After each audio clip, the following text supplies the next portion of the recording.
The incubator academy के online platform पर आपका हार्दिक स्वागत है। मैं मुकेश रणवा समसामयिक घटनाओं को लेकर आपके बीच में पेश हुआ हूं। समसामयिक घटनाएं प्रतियोगी परीक्षाओं में लगभग एक साल भर की पूछी जाती है, जिसमें इनक्यूबेटर एकेडमी का उद्देश्य यह है कि लक्ष्य केंद्रित, परीक्षा केंद्रित आपको कंटेंट प्रोवाइड करवाए। लगभग 30 से 35 क्लासों में 1000 प्रश्नों को आपके बीच में पेश किया जाएगा और कोशिश ये रहेगी 70 से 80% कंटेंट आपके बीच में हूबहू वह मिले जो परीक्षाओं में देखने को मिलता है।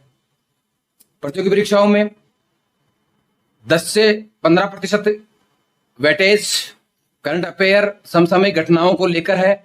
बदलते हुए ट्रेंड के अनुसार हमने विगत एक साल भर का जो समसामयिक घटनाओं को परीक्षा की पॉइंट ऑफ व्यू के अनुसार समाहित किया है। जल जन अभियान की शुरुआत कब हुई? क्वेश्चन को ठीक से पढ़ लेना। जल जन अभियान, जल जीवन अभियान अलग है, जल जीवन मिशन अलग है, जबकि यहां हम बात कर रहे हैं जल जन अभियान की शुरुआत कब हुई? 1 मार्च 2023, 23 मार्च 2023 या 22 मार्च 2023 या फिर 16 फरवरी 2023? तो आपका उत्तर है 16 फरवरी 2023। 16 फरवरी 2023 को पीएम नरेंद्र मोदी द्वारा आबू रोड स्थित ब्रह्म कुमारी संस्थान में इसका शुभारंभ किया गया और करीबन 8 महीने में 8 माह ये चलेगा, यानी फरवरी से लेकर दिसंबर 2023 तक चलेगा और तब तक 10,000 कार्यक्रम होंगे और इन कार्यक्रमों का उद्देश्य जल का संरक्षण करना, प्रकृति का संरक्षण करना है।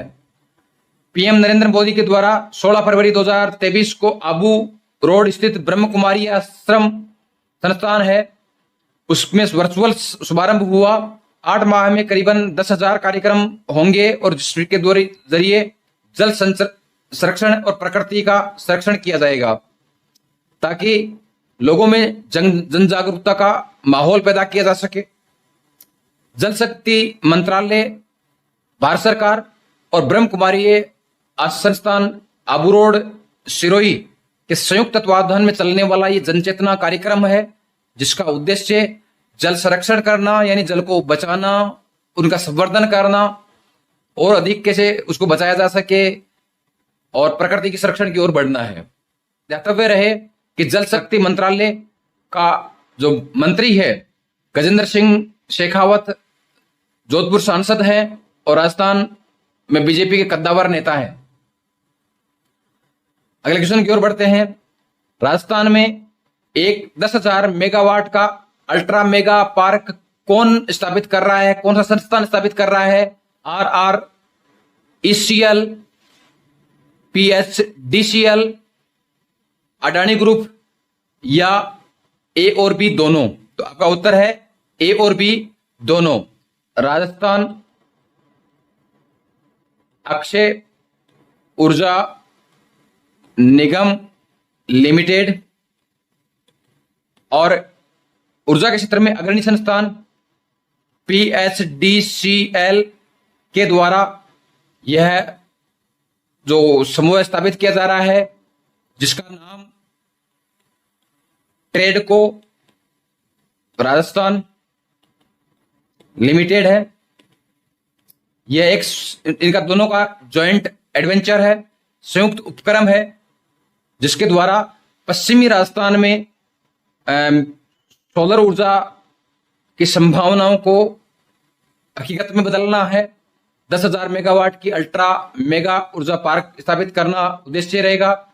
पश्चिमी राजस्थान में सोलर विंड और हाइड्रो एनर्जी के बड़े पार्क लगाए जाएंगे और ऐसा करके 10,000 मेगावाट की क्षमता को विकसित किया जाएगा। इसके लिए राजस्थान अक्षय ऊर्जा निगम लिमिटेड यानी RRECL की भागीदारी 26%, जबकि ऊर्जा के क्षेत्र में देश की अग्रणी कंपनी THDCL की भागीदारी 74% यानी 74% होगी, और इनके दोनों का जो संयुक्त उपक्रम बना है उसका नाम है ट्रेडको राजस्थान लिमिटेड। तो ट्रेडको राजस्थान लिमिटेड राजस्थान में ऊर्जा के क्षेत्र में एक जॉइंट एडवेंचर कंपनी है, जिसमें राजस्थान सरकार का एक सरकारी उपक्रम राजस्थान अक्षय ऊर्जा निगम लिमिटेड RRECL और THDCL दोनों की भागीदारी 26:76 में रहेगी, और इस परियोजना की कुल लागत 40,000 करोड़ रुपए है।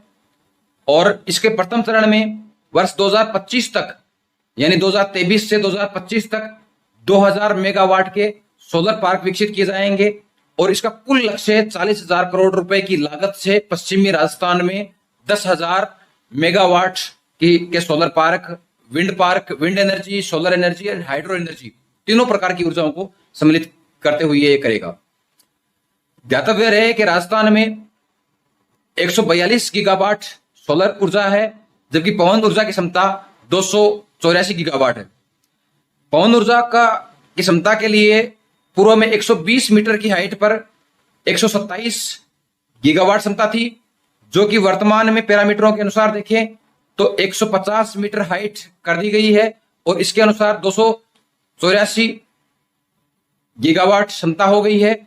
वहीं सोलर क्षमता है वो राजस्थान में 142 गीगावाट है, और इन दोनों क्षमताओं को विपुल संभावनाओं को देखते हुए, सोलर और विंड में देखते हुए, ट्रेडको राजस्थान लिमिटेड के द्वारा 10,000 मेगावाट के प्लांट विकसित किए जाएंगे। और इस जो कंपनी बनी है ट्रेडको राजस्थान लिमिटेड, उसकी स्थापना है वो 25 मार्च 2023 को की गई। 25 मार्च 2023 को ट्रेडको राजस्थान लिमिटेड की स्थापना की गई। अगले क्वेश्चन की ओर बढ़ते हैं। देश में लिथियम का भंडार कहां मिला है? राजस्थान, झारखंड, केरल या जम्मू कश्मीर? तो आपका उत्तर होगा जम्मू कश्मीर। जम्मू कश्मीर का एक जिला है रियासी जिला, और उस रियासी जिले का एक स्थान है सलाला हेमन, और सलाला हेमन नामक स्थान पर 59 लाख टन लिथियम होने का प्रमाण मिले हैं। और जम्मू कश्मीर के रियासी जिले के सलाला हेमन में 59 लाख टन लिथियम के भंडार मिले हैं। भारत वर्तमान में लिथियम के आयात पर निर्भरता रखता है। लिथियम के सबसे बड़े भंडार चीन और ऑस्ट्रेलिया के पास में है। भारत चीन और ऑस्ट्रेलिया से लिथियम का इंपोर्ट करता है। बैटरी उद्योग, विशेष रूप से मोबाइल फोन, सोलर पैनल और उपयुक्त होती है बैटरी, और इस बैटरी के निर्माण में लिथियम का उपयोग होता है। लिथियम एक एलोह खनिज है, एलोह खनिज है। ज्ञातव्य रहे कि बोलिविया जो एक दक्षिणी अफ्रीकी देश है, दक्षिणी अमेरिकी देश है, वहां 210 लाख टन का लिथियम भंडार मिला है, जबकि ईरान में भी इसके बड़े भंडार मिले हैं। लिथियम को सफेद सोना कहा गया है। तो लिथियम के संदर्भ में बात करें तो लिथियम सबसे पहली बात बैटरी निर्माण में काम आती है। बैटरी विशेष रूप से मोबाइल डिवाइस देख लीजिए, सोलर पैनल देख लीजिए, उनमें सब में होती है। अभी तक आयात कर रहा था भारत, कहां से कर रहा था? चीन और ऑस्ट्रेलिया से, और इसके भंडार मिले हैं 59 लाख टन। ये मिले हैं जम्मू कश्मीर के सलाला में, सलाला हेमन में, जबकि 210 लाख टन भंडार है वो बोलिविया में है। और अन्य में देखें तो ईरान में भी इसके भंडार मिले हैं। अगले क्वेश्चन की ओर बढ़ते हैं। अंटार्कटिका महाद्वीप में भारत द्वारा स्थापित चौथे स्टेशन का नाम बताइए। यानी भारत अभी तक 3 स्टेशन स्थापित कर चुका है, गंगोत्री, मैत्री, मैत्री 2 या फिर भारती। तो आपका उत्तर होगा मैत्री 2। 1981 में भारत द्वारा अंटार्कटिका अभियान चलाया गया, जिसमें दक्षिणी गंगोत्री स्थापित किया गया, जो कि वर्तमान में बर्फ से दब गया है, बर्फ से दब गया है। और तथ्यों के रूप में देखिए, भारत में 1981 में गंगोत्री, जिसको दक्षिणी गंगोत्री भी कहते हैं, वर्तमान बर्फ से दब गया है। दूसरा स्टेशन मैत्री, तीसरा स्टेशन भारती, भारतीय नहीं है, भारतीय है। तो पहला दक्षिणी गंगोत्री, दूसरा मैत्री, तीसरा भारती, और वर्तमान में चौथा है, वो सबसे बड़ा भी है और इसका नाम है मैत्री 2। अगले क्वेश्चन की ओर बढ़ते हैं। मैत्री पाइपलाइन किन 2 देशों के बीच में बन रही है? भारत नेपाल, भारत बांग्लादेश, भारत भूटान, भारत म्यांमार। तो भारत और बांग्लादेश के बीच में मैत्री पाइपलाइन बनी है। यह भारत और बांग्लादेश के बीच में 19 मार्च 2023 को भारत के प्रधानमंत्री पीएम नरेंद्र मोदी और बांग्लादेश की पीएम शेख हसीना के द्वारा वर्चुअल उद्घाटन किया गया। भारत की नुमालीगढ़ रिफाइनरी से 2015 से ही बांग्लादेश को पेट्रोलियम की आपूर्ति की जा रही है, लेकिन इसको और अधिक त्वरित करने के लिए मैत्री पाइपलाइन की आधारशिला 2018 में पीएम मोदी के द्वारा रखी गई, और इसका उद्देश्य पेट्रोलियम की आपूर्ति को सुनिश्चित करना, त्वरित करना, और इससे बांग्लादेश के 7 उत्तरी जिले में हाई स्पीड डीजल भेजा जाएगा। हाई स्पीड डीजल का मतलब डीजल की आपूर्ति अधिक तीव्रता से हो सके। और इन भारत और बांग्लादेश के बीच में 2 ट्रेनें भी चल रही है, बंधन एक्सप्रेस और मिताली एक्सप्रेस। तो इस फैक्ट के रूप में देखें तो 19 मार्च 2023 को दोनों के बीच में पाइपलाइन का वर्चुअल उद्घाटन हुआ, जिसका नाम है मैत्री पाइपलाइन। और ये जो रिफाइनरी से जुड़ी हुई है, उस रिफाइनरी का नाम महत्वपूर्ण हो जाता है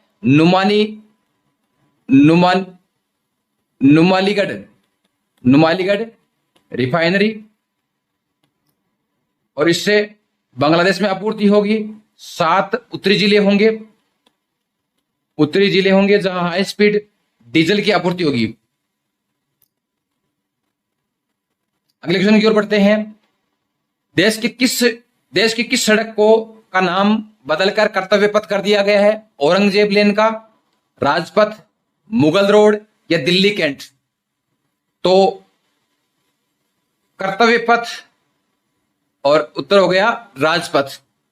इंडिया गेट से लेकर राष्ट्रपति भवन के बीच में जाने वाली जो रोड है, सड़क है, उसको राजपथ के नाम से जाना जाता है।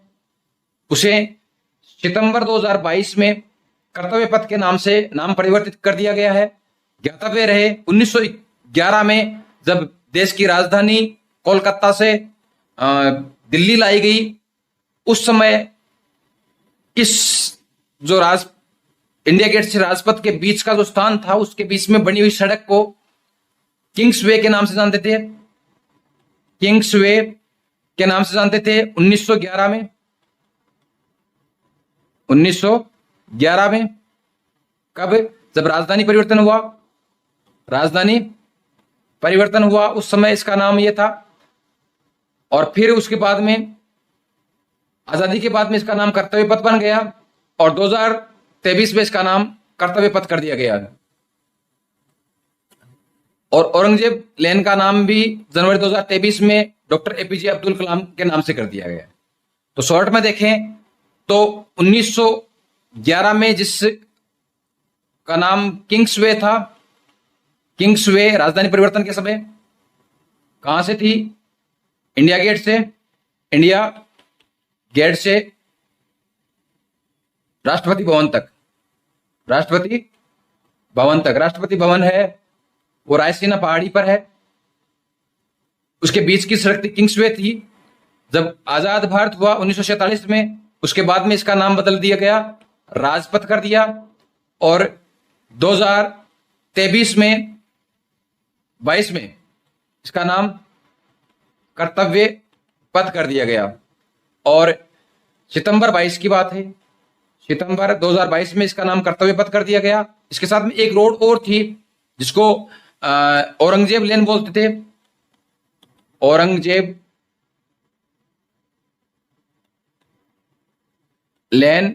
उसका नाम भारत के राष्ट्रपति और वैज्ञानिक डॉक्टर APJ अब्दुल कलाम के नाम से कर दिया गया। अगर क्वेश्चन की ओर बढ़ते हैं, हाल ही में किस सांस्कृतिक परंपरा को यूनेस्को के द्वारा अमूर्त सांस्कृतिक विरासत में शामिल किया गया है? गरबा, योग, नवरोज या कुंभ मेला? तो हाल ही यानी 2023 में गरबा, जो गुजरात का डांस है, नृत्य है, लोक नृत्य है, उसको यूनेस्को की अमूर्त सांस्कृतिक धरोहर में सम्मिलित किया गया है। इसके संदर्भ में बात करें कि पूर्व में भी ऐसा किया गया, अमूर्त धरोहर के रूप में सम्मिलित किया गया। वर्ष 2008 में वैदिक परंपरा के जप थे, उनको सम्मिलित किया गया। 2008 में ही रामलीला और रामायण का पारंपरिक प्रदर्शन दूसरी चीज थी। और साथ में जो कुटियतम संस्कृत थिएटर है, उनको अमूर्त सांस्कृतिक धरोहर के रूप में रखा गया।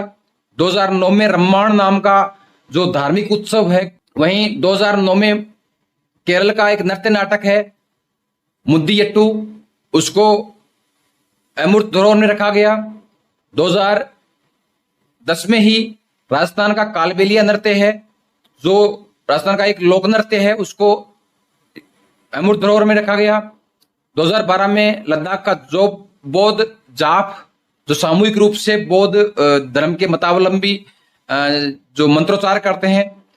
2013 में मणिपुर का संकीर्तन गायन, जिसमें ढोल भी गायन भी होता है, संकीर्तन होता है, ढोल वादन होता है, नृत्य भी होता है। वहीं 2014 में जड़ियाल गुरु, जो पंजाब की ठठोरों को शिल्प कला है, उसको, उस विशेष प्रकार की कला है, उस कला को अमूर्त धरोहर के रूप में रखा गया। 2016 में भारत की योग पद्धति और नवरोज उत्सव को अमूर्त धरोहर में रखा गया। वहीं 2017 में कुंभ मेले को, जबकि 2021 में दुर्गा पूजा की एक परंपरा को, उसको सांस्कृतिक धरोहर में सम्मिलित किया गया, अमूर्त धरोहर में सम्मिलित किया गया। जबकि वर्ष 2023 में 22 में गरबा को सम्मिलित किया गया। अगले क्वेश्चन की ओर बढ़ते हैं। लोक देवता अमराजी भगत का पैनोरमा कहां है? चित्तौड़गढ़, बीकानेर, जोधपुर और भीलवाड़ा? तो आपका उत्तर है चित्तौड़गढ़। 4-4 करोड़ रुपए की लागत से 3 पैनोरमा बनाए जाने की घोषणा 28 मार्च 2023 को राजस्थान के मुख्यमंत्री अशोक गहलोत के द्वारा की गई। इसमें पन्नाधाय पैनोरमा, पन्नाधाय के जन्मस्थली पंडोली गांव जो चित्तौड़गढ़ में पड़ता है, उसको किया गया। ये गुजर परिवार से ताल्लुक रखती थी।